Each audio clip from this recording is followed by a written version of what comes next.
Abra a Bíblia, vamos meditar sobre um tema que o próprio Jesus, salientou, que é a ansiedade. Pergunta a pessoa do outro lado: você conhece esse negócio chamado ansiedade? Bem capaz. Provérbios, vamos começar por esse texto, 12, 25.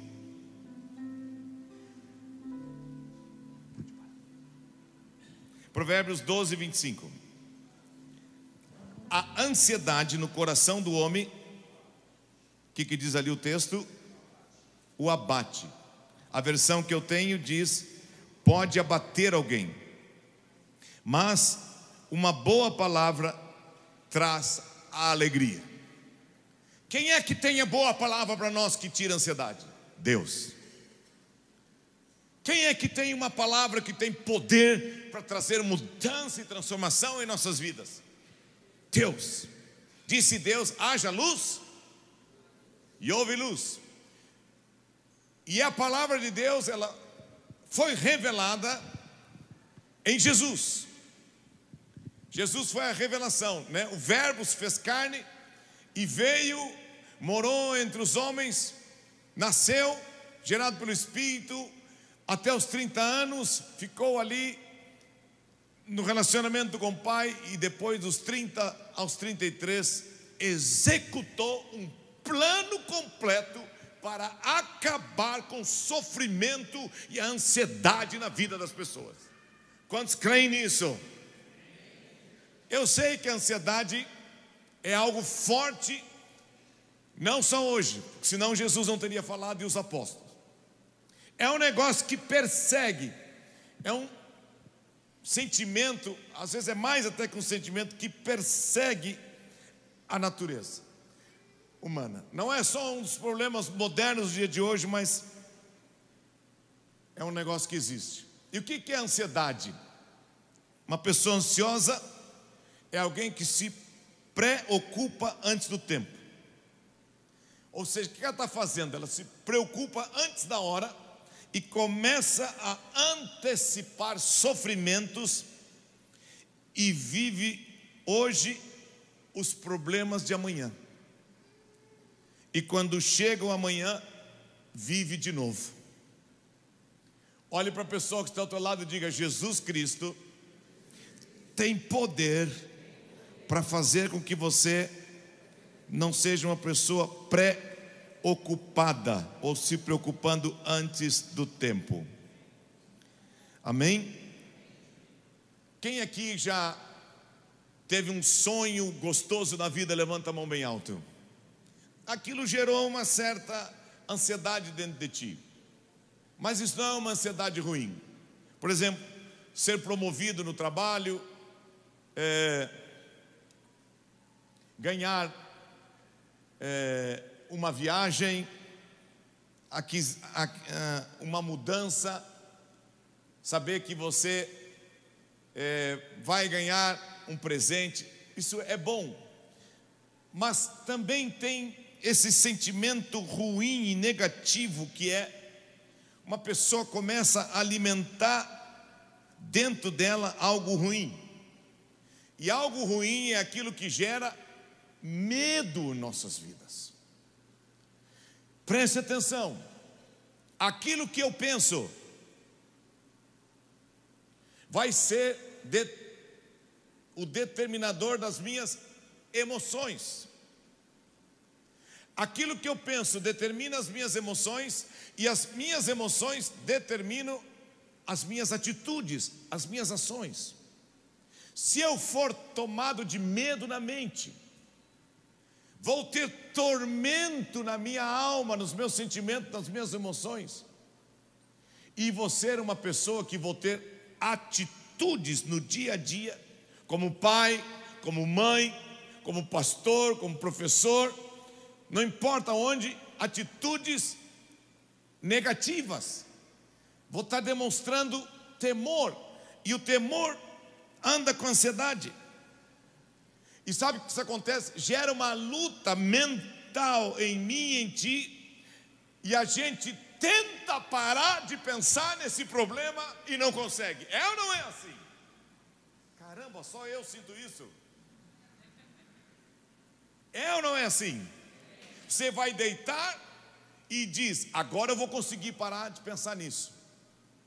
Aí quando você vê, já é 1 da manhã, é 2 da manhã, é 3 da manhã. Quem aqui já perdeu o sono por causa da ansiedade? Levanta a mão bem alto. Que legal, somos sinceros. Mas como Deus pode tratar isso em nossas vidas? Pela sua palavra. Eclesiastes capítulo 3, verso 11.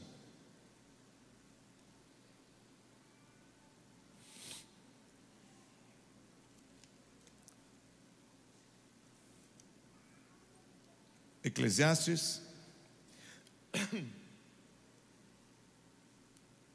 capítulo 3,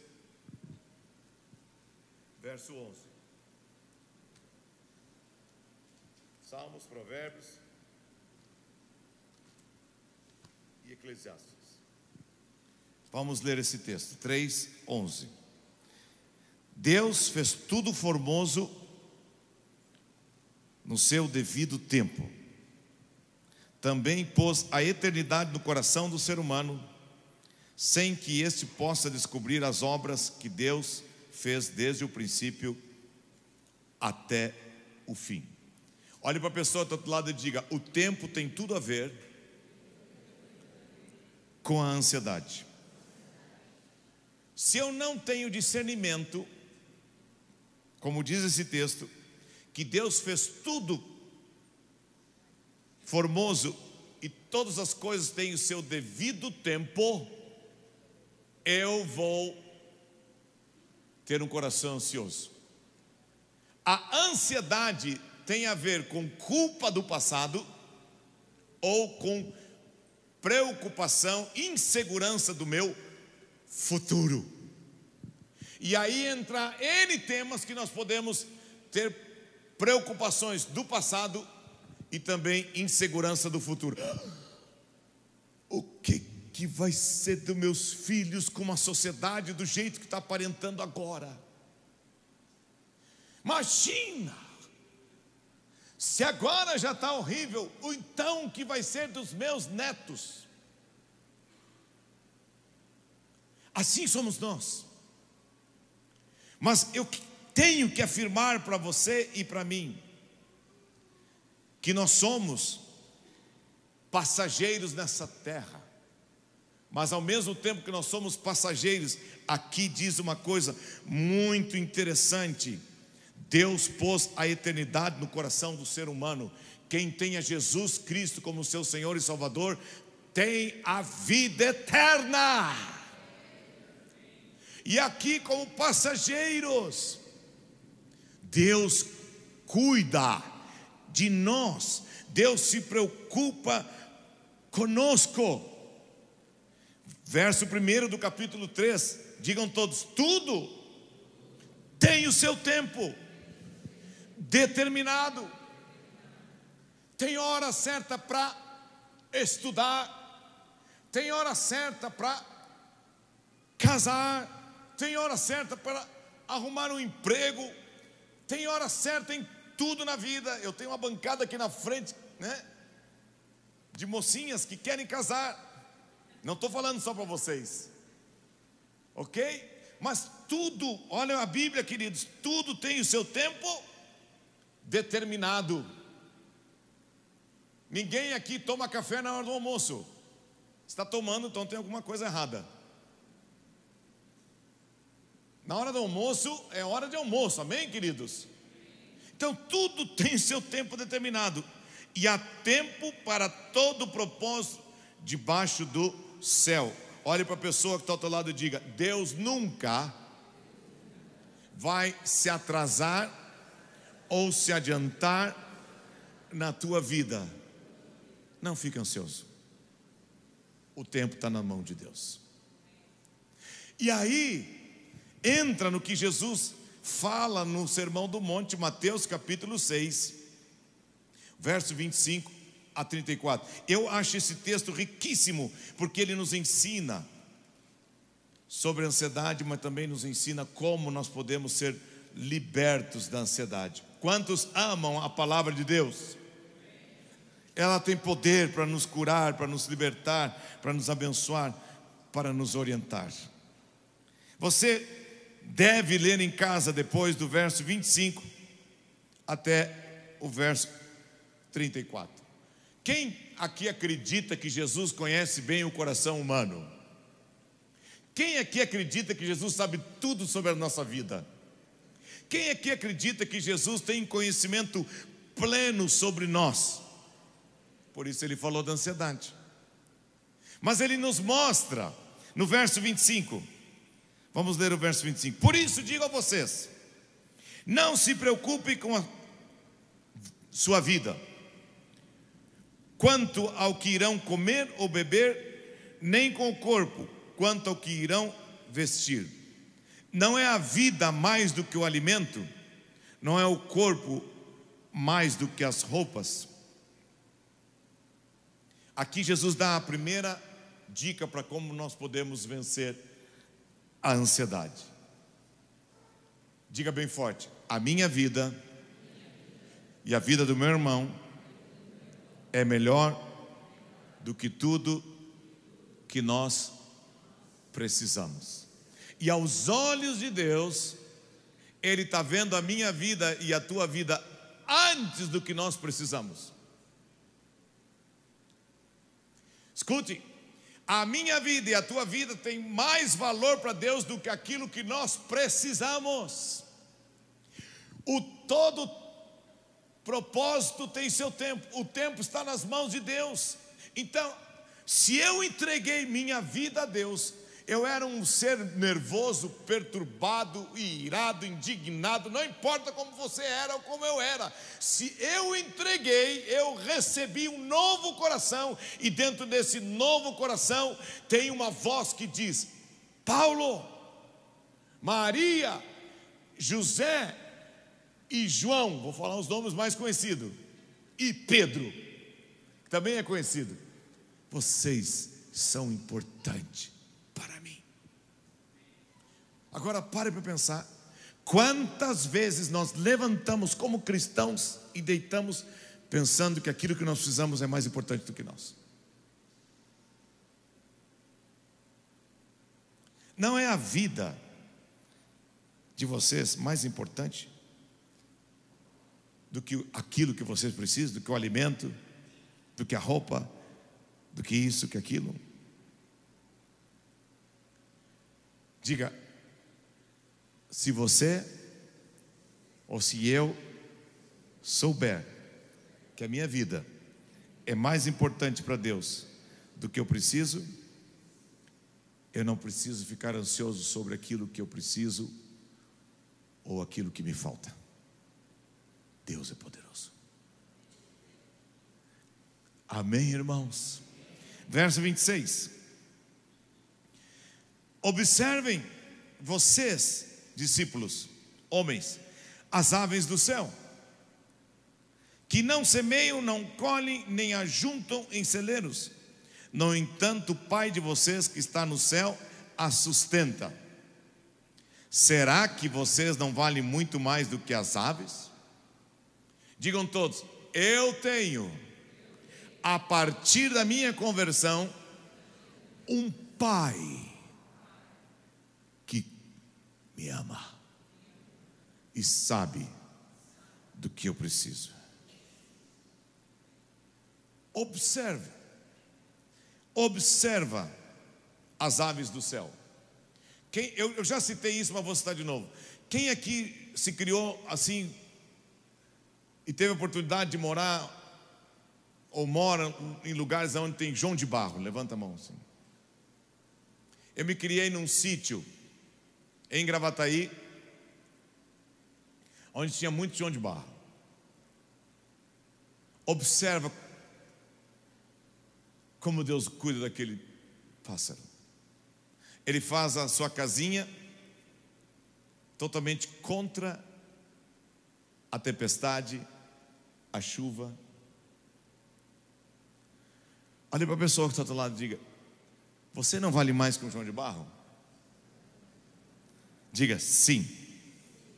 Então, diga: se Deus cuida da natureza, com certeza também vai cuidar de mim, porque eu tenho muito mais valor aos olhos dele do que qualquer coisa. Ah, pastor, sim, mas eu não sinto que eu tenho valor. Se você não sente que tem valor, é porque o pecado está te mentindo, o inimigo está te enganando, você perdeu a noção. Então eu tenho um conselho para te dar hoje à noite. A todos quantos o receberam, o aceitaram como Senhor e Salvador, Deus dá a essas pessoas, não importa como elas veem a Ele, o poder, olha que coisa forte, de ser chamado filho de Deus. Por isso a gente canta assim com emoção e com fé e com convicção: não sou mais escravo da ansiedade nem do medo, agora eu sou filho de Deus, que é o meu Pai. Amém, igreja? Amém mesmo? Verso 27. Quem de vocês, por mais que se preocupe, pode acrescentar um côvado ao curso da sua vida? Tem coisas na vida que nós não podemos mudar, então precisamos conformar até conseguir uma solução. Porque se eu ficar ansioso por aquilo que eu não consegui ainda mudar, eu vou ficar abatido, porque a ansiedade do coração do homem o destrói. Mas digam todos: Deus tem o tempo certo, a hora certa na minha vida. Quem aqui gosta de orar? Sabe, talvez a coisa mais difícil na vida não é receber sim e nem não de Deus, mas é aquela vozinha que diz assim: espera, espera, espera. Entrega teu caminho ao Senhor, confia nele, o mais ele fará. Descansa nele e espera nele. Conversão não é uma entrega pela metade. Conversão é uma entrega total da minha vida e da tua vida nas mãos do Senhor. 28 até o 30.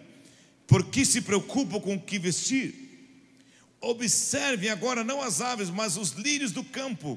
Eles não trabalham e nem fiam. Eu, porém, afirmo a vocês que nem Salomão, que foi riquíssimo, em toda a sua glória, se vestiu como qualquer um dos lírios do campo que eu cuido. Ora, se Deus veste assim a erva do campo, que hoje existe e amanhã é lançada no forno, não fará muito mais por vocês, homens de quê? Pequena fé. Sabe o que a ansiedade faz no meu coração, no teu coração? Destrói a nossa fé, gera medo, incredulidade e dúvida sobre o Pai amoroso que nós temos. Fé, Jesus diz: vocês estão, verso 30, homens de pequena fé. Olhe para a pessoa que está ao teu lado e diga: não deixe que a pressão externa destrua a tua vida interior de filho de Deus. De filho de Deus. Quem já passou por uma situação difícil que os seus olhos naturais viram que não tinha mais volta? Levanta a mão bem alta. Mas quem nesta hora ouviu a voz de Deus dizendo: eu sou maior do que os teus olhos naturais estão enxergando? Irmão Marcelo, fica em pé. O irmão Marcelo foi acometido de um câncer. Ele veio aqui agora no início do culto conversar comigo, o Pedro dizer: fiz os exames e fiz as químio, e os médicos não acharam mais. Não fez químio? Só fez cirurgia. E os médicos disseram: não tem mais nada no teu corpo. Vamos aplaudir o Senhor Jesus.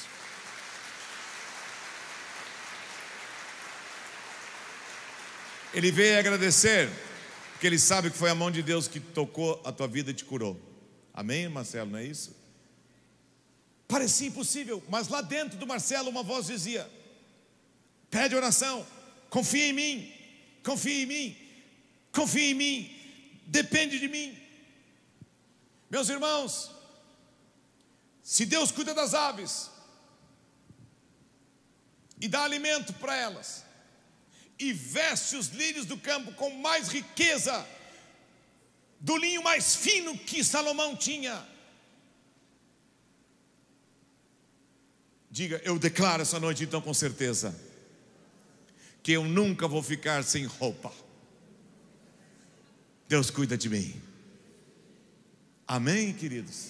Amém mesmo? E se você tem bastante, lembre-se, a sementeira é essa, não é só para você. Abra o teu guarda-roupa e dê para a ação social. Quantos acreditam nisso? É dando que se recebe. Versos 31 e 32. Portanto, não se preocupe dizendo que comeremos, que beberemos, com quem nos vestiremos. Porque os gentios, ou seja, aqueles que não confiam, que têm um pai que cuida deles, é que se preocupam com todas essas coisas. O Pai de vocês que está nos céus, diga a todos, sabe do que nós, diga, sabe do que nós todos precisamos. Olhe para a pessoa do outro lado e diga: nunca esqueça, você é mais importante do que você precisa para Deus. E se Ele te ama acima do que você precisa, nunca vai te deixar na mão.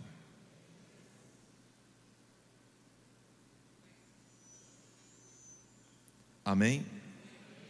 Amém mesmo? É assim, meus queridos. Mas só qual é o problema? Às vezes eu tenho que dizer isso. Sabe qual é o problema? Que às vezes nós não conseguimos confiar que nós temos um Pai no céu que nos cuida, porque o nosso coração ainda está muito apegado nas coisas da terra. Está muito apegado ainda nas coisas desta terra. Como diz o pastor Isaías, né? Quantos aqui estão buscando, esperando a volta de Cristo? E aí uma vez um irmão gritou: mas que seja depois que o meu consórcio seja contemplado. Meus irmãos, o que é um consórcio? Em Massar, diante da glória que nos espera no céu, nada.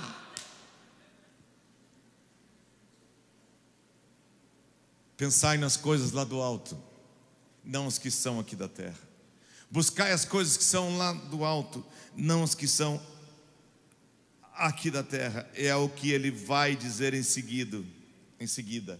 Digam todos: busquem em primeiro lugar o reino de Deus e a sua justiça. Digam: as coisas que são de Deus, e todas as demais coisas serão acrescentadas.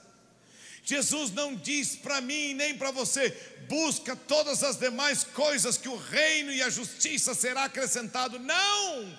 Busque o meu filho antes de tudo, que com ele vocês terão todas as coisas. E o meu Deus, segundo a sua riqueza em glória, em Cristo Jesus, há de suprir cada uma das nossas necessidades. A maneira de ser bem-sucedido e vencer a ansiedade é saber que o Senhor Deus tem que estar em primeiro lugar na minha vida, e todas as outras coisas vão acompanhar. Como falei antes, o Salmo 37:5. Entrega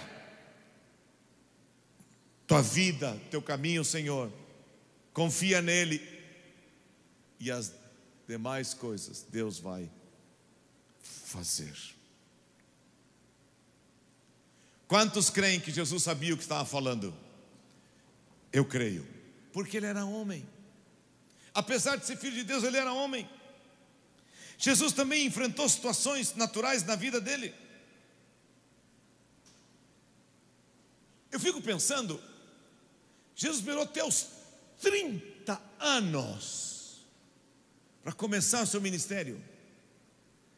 O que ele aprendeu? A tratar com o tempo. Com o tempo. Uma vez uma pessoa chegou para mim e disse assim: pô, mas com essa idade agora que tu tem, tu vai recém gravar o teu primeiro CD ao vivo. Aquilo soou tão estranho para mim. Eu não falei nada para ele, porque eu não tenho que responder para as pessoas. Mas lá dentro o Espírito Santo disse para mim: eu não te deixei tu gravar antes, senão tu ia te estragar. Deixa ele falar o que quer. Aí um outro chegou para mim certa vez assim: o teu ministério é pequenininho. Eu nem perguntei mais nada, ele já saiu falando. Porque eu conheço outros que também têm esse dom que tu tem de cantar, que viajam o Brasil, viajam o mundo, e tu só fica aqui.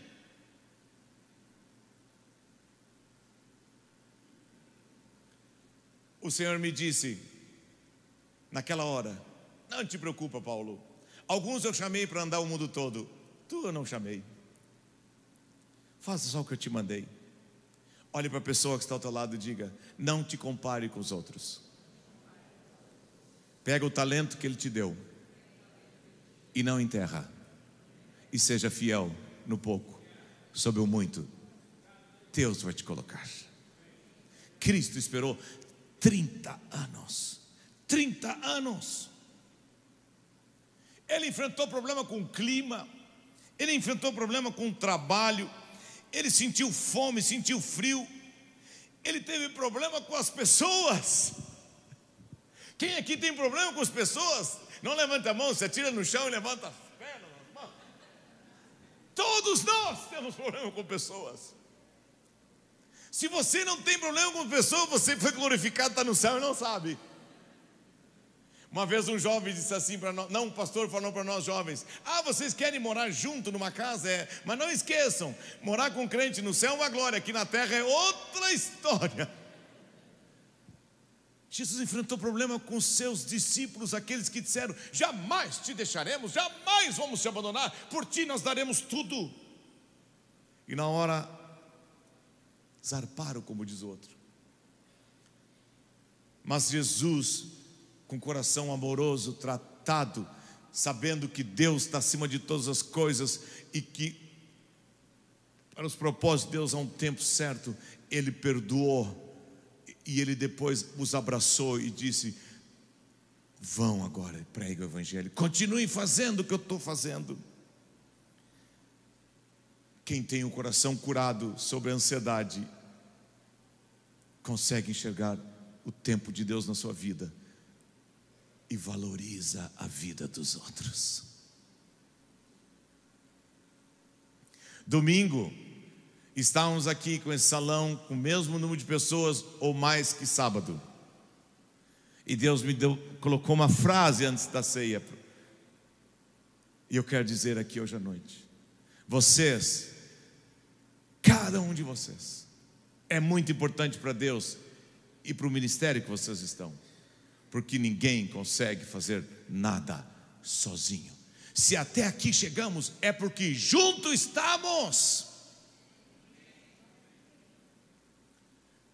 Juntos estamos. No reino de Deus, não tem só filho único. Somos todos filhos de Deus e precisamos trabalhar juntos. Nunca me esqueço daquelas famílias que saíram para tirar férias. Um pastor contou que leu isso num livro, que saiu para tirar férias e deu uma nevasca forte. Era numa montanha. E à noite, quando estavam todos juntos, olharam e uma família disse: está faltando um filho. Procuraram em toda a casa, Vilmar, não acharam. Chegaram à conclusão: ficou lá fora no frio, nessa nevasca. O que fazer? Um frio forte, escuro. Foram à rua, foram até a hora que aguentaram, mas não acharam. E no outro dia, um irmão que orou entre eles Deus disse para ele: deem as mãos e saiam caminhar todos de mãos dadas. E saíram caminhando de mãos dadas, aonde já tinham passado sozinhos. E de repente alguém disse: tropecei em algo. E era o filhinho. Quando somos livres da ansiedade, morre em nosso coração a competição. Morre em nosso coração o querer ser mais do que os outros. Morre em nosso coração, como disse aquele pregador, ter o sentimento de móvel novo, que parece que tem que mexer toda a sala para ele ficar em destaque. Todos somos importantes. Vivamos esse ano de mãos dadas e deixemos Deus tirar do nosso coração a ansiedade, que nós vamos valorizar a vida daquele que está ao nosso lado.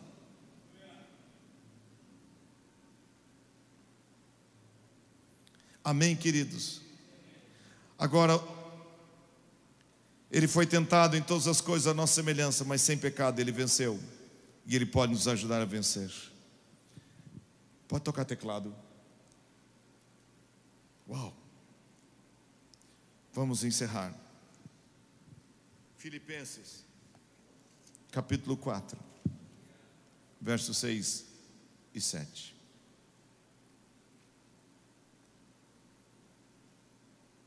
Digam todos: não fiquem ansiosos com coisa alguma.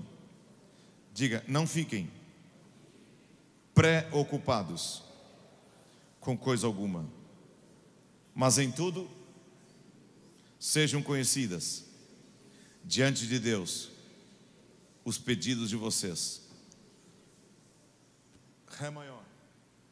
Pela oração, pela súplica e pelas ações de graça.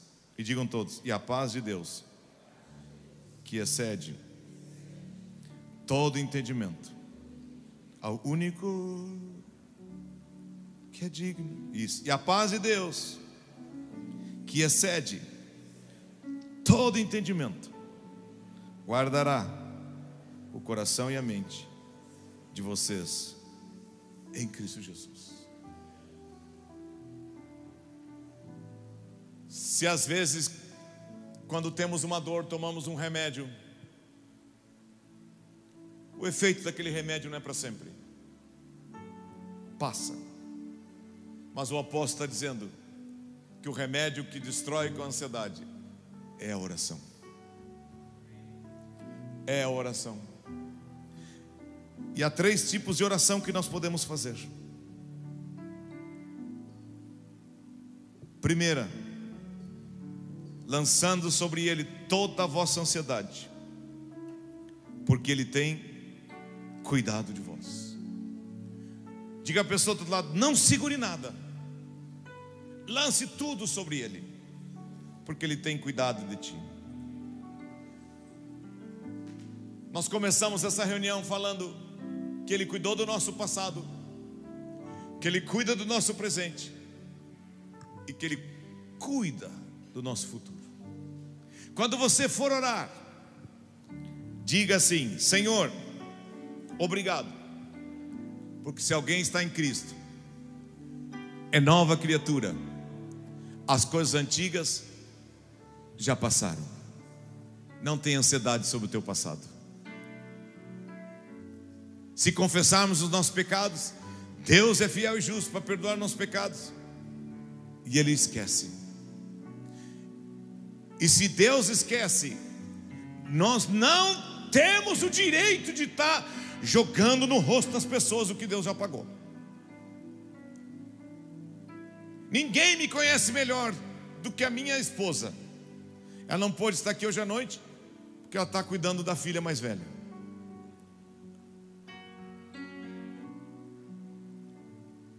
É muito fácil às vezes, quando a gente conhece muitas pessoas, a esposa, o esposo, mas a ansiedade é saber que Deus apagou o meu passado e o passado das pessoas que eu amo. Amém? Então quando você for orar, saiba, Deus já tratou com o teu passado. E se for algo presente, que está aí querendo crescer, volumar, te trazer problema na tua vida, saiba o que Jesus disse em Mateus 28:19: eis que estou convosco todos os dias.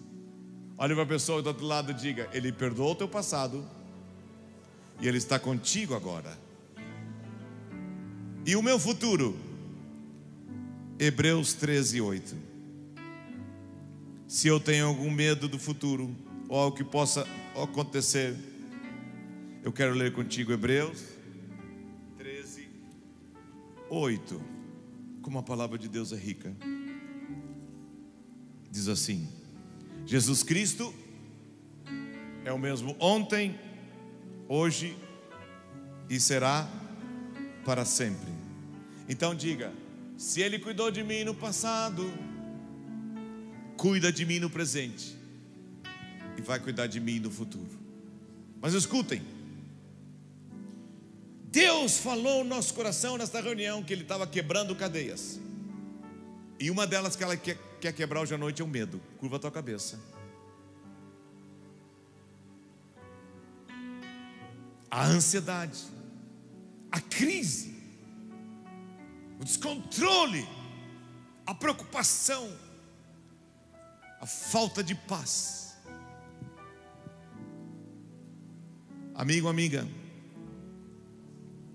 Deus não tem netos, Deus tem filhos. Meu pai era cristão quando eu nasci, mas ele disse: vocês 4 filhos, vocês têm que entregar a vida de vocês para Jesus, aceitar a Jesus como Senhor e Salvador, confessar com a boca de vocês e crer no coração, vocês vão ser salvos.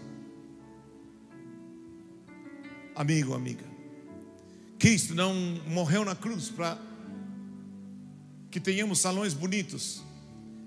Ele morreu na cruz para que a tua vida seja bonita. Ele morreu na cruz para mudar a tua vida. Ele te ama. Ele já fez tudo por ti naquela cruz. Faça a tua parte hoje à noite. Pela graça sois salvos. A fonte da salvação é Jesus, é tudo que Deus fez por nós. Mas a chave para se apropriar é a fé. Se você quer entregar a tua vida para Jesus pela fé hoje à noite, aceitar Ele como teu Senhor e Salvador, eu te lanço um desafio. Onde tu estás, levanta a tua mão. Quero orar contigo. Levanta a tua mão. Jesus ficou em pé por ti naquela cruz. Levante com a tua mão erguida. Eu quero orar por ti hoje à noite. Levante, levante. Um dia eu fiz isso e nunca me arrependo. Levanta, levanta. Feche teus olhos, você que ficou em pé. Tem mais pessoas, fique em pé. Ele te ama, pode ficar em pé. Todo mundo de cabeça curvada. Agora, a salvação entra na tua vida. Diga, você que ficou em pé, mas talvez tenha mais pessoas. Levanta a mão e fica em pé. Você que levantou a mão, diga assim: Senhor Jesus, Tu és o Filho de Deus. Tu realizaste por mim naquela cruz uma obra completa. E hoje à noite eu declaro com minha boca que Tu és o meu Salvador. Perdoa os meus pecados, lava-me completamente e diga: eu me arrependo. Diga com confiança isso: eu me arrependo agora de ter vivido até hoje independente de Ti, mas a partir de hoje, arrependido dos meus pecados, sê Tu o Senhor e o dono da minha vida. Diga: eu aceito a Ti como meu Salvador, mas também como aquele que a partir de hoje me enche do Teu governo, do Teu senhorio, que me dá paz e me livra de toda ansiedade.